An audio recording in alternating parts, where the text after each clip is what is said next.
For awareness po mga mami, mahilig po ba ang mga anak ninyo kumain ng Jelly Ace?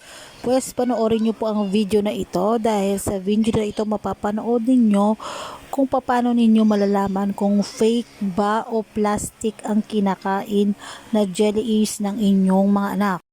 So ang Jelly Ace ay ibabalot ninyo sa tela at pagkatapos pipigain nyo po siya hanggang sa wala nang lumabas na tubig.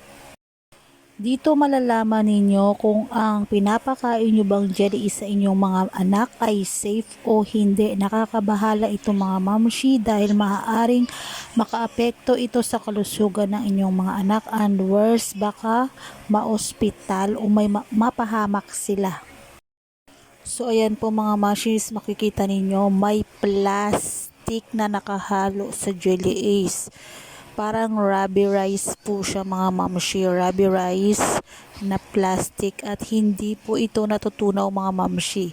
Isipin nyo na lang kapag nakapasok ito sa katawan ng ating mga babies na mga anak, ano kaya ang mangyayari kung ang plastic na ito na hindi natutunaw ay pumasok sa kanilang tiyan? Maaaring ikamatay nila ito mga mamshis. Delikado ito lalo na kung sensitive ang iyong anak. Kaya ano pa ang hinihintay ninyo mga mamshi?